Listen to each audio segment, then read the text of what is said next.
My dear masters எல்லாருக்குமே வணக்கம். இன்றைக்கி ஈர்க்கையுடன் நாம் எப்படி இணைந்து இருப்பது என்ற விஷயத்தை பற்றி நாம் தெரிஞ்சுக்கிறோம் மாஸ்டர்ஸ். ஈர்க்கை என்றாலே ஒரு ஆனந்தம், ஒரு அமைதி அப்படின்னு சொல்லி நம்மளுக்கு எல்லாருக்குமே தெரியும்.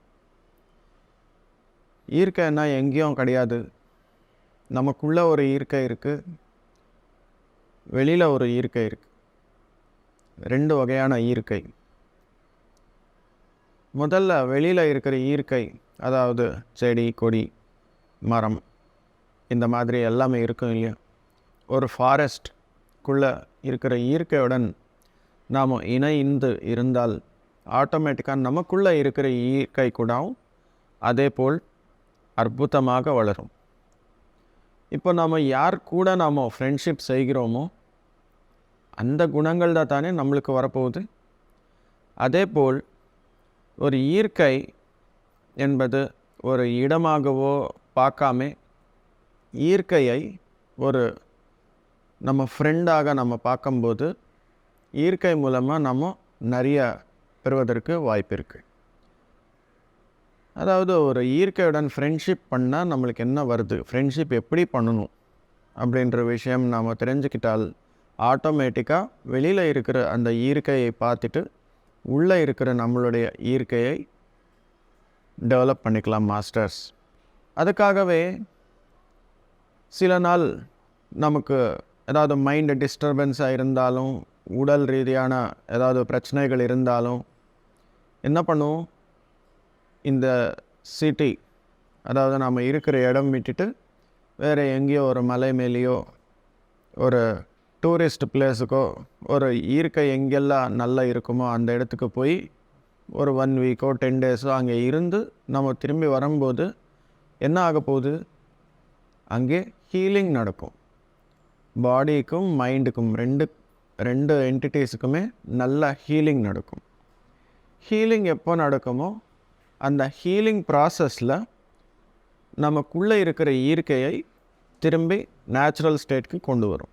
யார் கொண்டு வராரு, நாமவா கொண்டு வரோம்? நாம் கிடையாது. ஈர்க்கையில் இருக்கிற அந்த சக்தியை மூலம் நமக்குள்ளே இருக்கிற எல்லா நோய்களாகட்டும், எல்லா டிஸ்டர்பன்சஸ் ஆகட்டும் எல்லாம் குணப்படுத்தி நம்ம நேச்சுரல் ஸ்டேட்டுக்கு வரப்போகிறோம் மாஸ்டர்ஸ். அதுதான் நடக்குது ஈர்க்கையில். அதுக்காக ஈர்க்கை என்பது மிக்க முக்கியமானது, மிக்க அற்புதமானது அப்படின்னு சொல்லி நாம் தெரிஞ்சுக்கணும் மாஸ்டர்ஸ். அதாவது இங்கே ஈர்க்கையில் ஒரு காட்டுக்குள்ளே போகும்போது அங்கே இருக்கிற ஈர்க்கை நம்ம பார்க்கும்போது அது ஒரு அமைதிக்கு ஒரு வீடு அப்படின்னு சொல்லலாம் மாஸ்டர்ஸ். அந்த மாதிரி இருக்கிற ஒரு ஈர்க்கை நம்ம பார்த்தாலே அற்புதமான ஞானம் அங்கே இருக்கும். நம்ம போனால் போதும், ஈர்க்கையில் இருக்கிற ஞானம் எல்லாமே ஆட்டோமேட்டிக்காக வந்துடும். இப்போ தண்ணி ஒரு ஜக்கில் ஆகட்டும், ஒரு பாட்டில் ஆகட்டும் எடுத்துகிட்டு மேலே இடத்துலேருந்து ஊற்றினா என்ன ஆகும், ஆட்டோமேட்டிக்காக கீழே இறங்கி வந்துடும் இல்லையா. அதே மாதிரி ஈர்க்கை எப்போவுமே மேலே ஹைட்டில் இருக்கும். ஞானம் என்ற ஒரு பொருளில் ஹையஸ்ட் ஸ்டேட்டில் இருக்கும் எப்போவுமே. நாம் லோயஸ்ட் ஸ்டேட்டில் இருப்போம். லோயஸ்ட் ஸ்டேட் அப்படின்னா நம்மளுக்கு தெரியாதா அப்படின்னா தெரியும், ஆனால் ஈர்க்கையில் இருக்கிறது பார்த்தா நம்மளுக்கு எதுவும் தெரியாது அப்படின்னு சொல்லி வித்தவுட் எனி ரீசன் நாம் ஒத்துக்கணும். ஸோ எப்படி தண்ணி ஹை ஸ்டேட்லேருந்து கீழே ஸ்டேட்டுக்கு இறங்குதோ அதே போல் ஈர்க்கையில் நாம் போய் அங்கே சில நாள் இருந்தால் போதும், ஈர்க்கையில் இருக்கிற அந்த ஹீலிங் எனர்ஜிஸ் ஆகட்டும், அந்த ஞானம் ஆகட்டும், அந்த அமைதி ஆகட்டும் ஆட்டோமேட்டிக்காக நமக்குள்ளே வந்துடும்.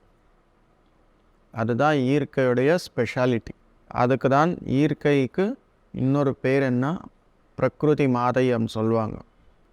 ஈர்க்கை நம்ம தாயாக நம்ம பார்க்குறோம். கேட்காம கொடுக்குறாரு அப்படின்னா ஒருத்தர் யார் அது கொடுக்குறாரு, அம்மா மட்டும்தான் தானே கொடுப்பாங்க. அதே மாதிரி ஈர்க்கை கூட எப்போவுமே நமக்கு கொடுக்கறதுக்கு ரெடியாக இருக்கும் எப்போவுமே. ஆனால் வாங்கிறதுக்கு நாமே ரெடியாக இல்லை. எங்கேயாவது வெளியில் போனால் தானே, போவே மாட்டோம். காலையிலேருந்து நைட்டு வரைக்கும் மாதத்தில் 31 நாள் கூட நம்மளுடைய தொழில், நான் என் குடும்பம் இந்த மாதிரியே இருக்கிறோம். இங்கே எதுவும் தப்பு கிடையாது. நாம் இருக்கிற லைஃப் ஸ்டைல் அந்த மாதிரி. அதுக்காகவே 31 நாளில் அட்லீஸ்ட் ஒரு நாள், ஒரு பௌர்ணமி நாள் அன்றைக்கி நம்ம வெளியில் போய் நம்ம தியானம் பண்ணி வந்தால் போதும்.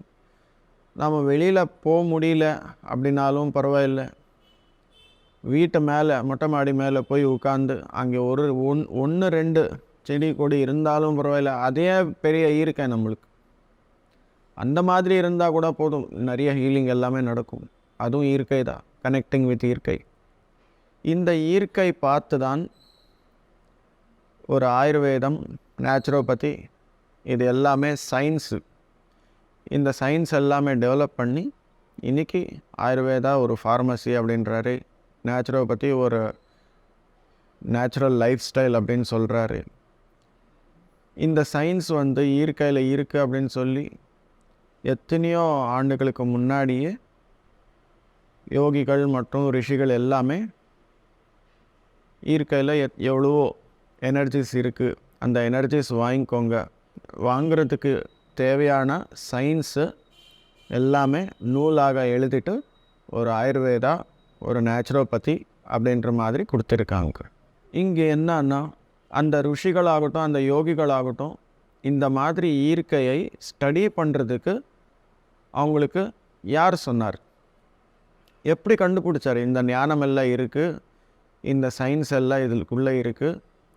இந்த முறையில் நாம் ஈர்க்கையுடன் இணைந்திருந்தால் எந்த வகையான நோயாகட்டும், எந்த வகையான டிஸ்டர்பன்ஸ் ஆகட்டும், எல்லாமே குணப்படுத்துறதுக்கு வாய்ப்பு இருக்குது அப்படின்னு சொல்லி அவங்க எப்படி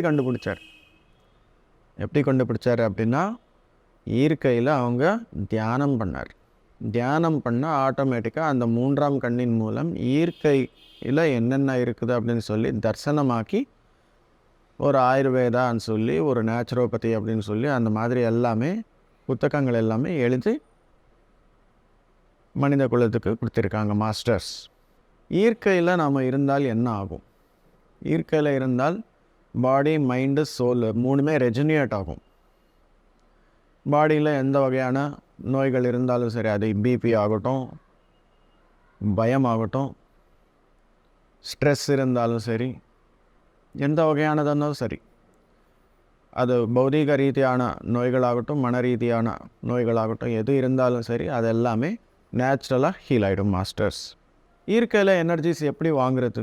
எங்கே இருக்கும்? காட்டுக்குள்ளே போனால் இதுதான் காடு அப்படின்னு சொல்லி சொன்னாக்கா நம்மளுக்கு புரியுது, இல்லைன்னா புரியாது. ஏன்னா அங்கே இருக்கிறது எல்லாமே ட்ரீஸு, பிளான்ட்ஸு, ஆனிமல்ஸு, பேர்ட்ஸு, இதுதான்.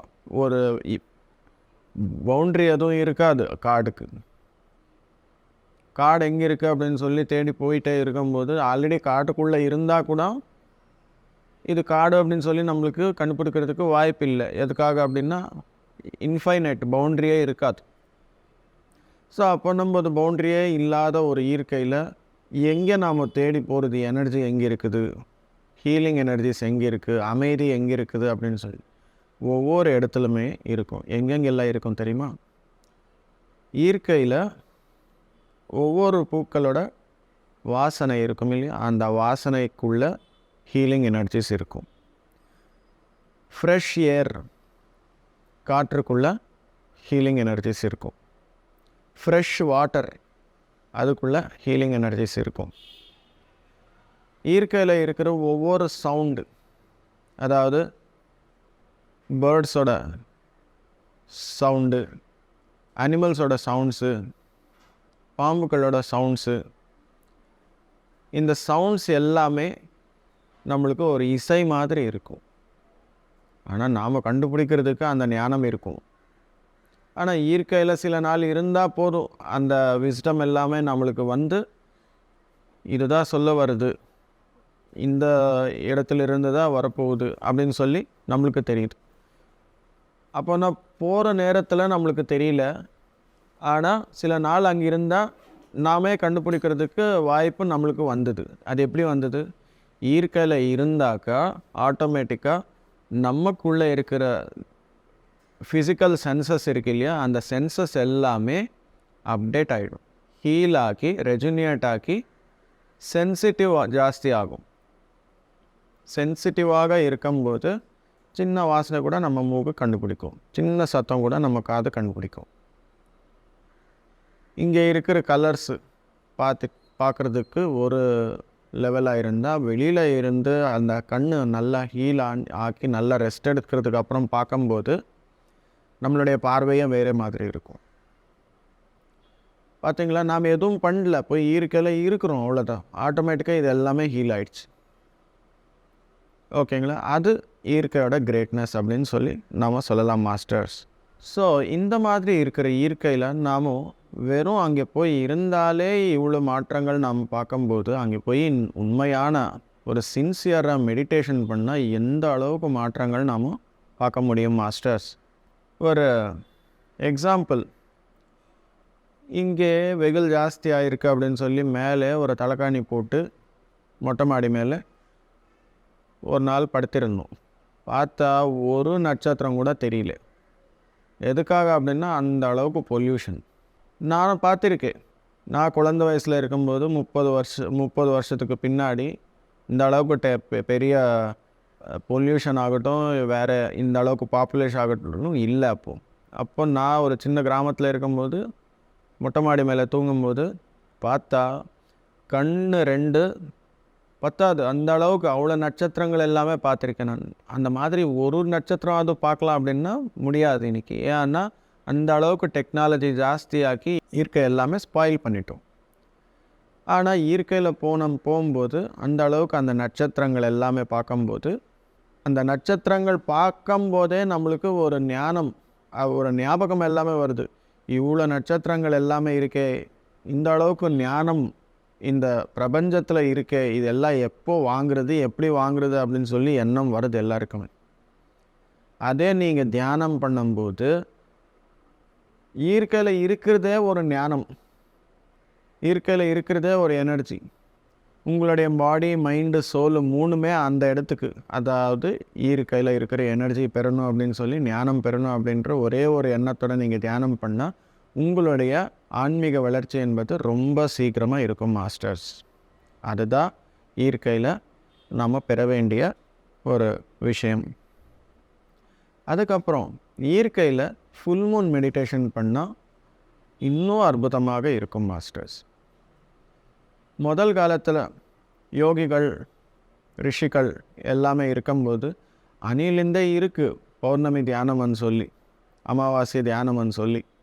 இப்போ லாரி இருக்குது, பஸ் இருக்குது, பெரிய பெரிய டிரான்ஸ்போர்ட்டேஷன் சர்வீஸ் இருக்குது, ரோடெல்லாம் இருக்குது. ரோடு இல்லாத இடத்துக்கு கூட ஹெலிகாப்டர் போகுது. அந்த காலத்தில் எல்லாமே நடந்து போகணும், இல்லை மாட்டு வண்டி தான் இருக்கும். அப்போ நம்போது எல்லோரும் நானும் வரேன் பௌர்ணமி தியானத்துக்கு, நானும் காட்டுக்குள்ளே வரேன் அப்படின்னு சொல்லி போகும்போது எப்படி எடுத்துகிட்டு போவாங்க உணவு? அது முடியாத ஒரு செயல். அது ஆக்சுவலாக அந்த நேரத்தில் என்ன பண்ணிகிட்டு இருந்தாங்க தெரியுமா?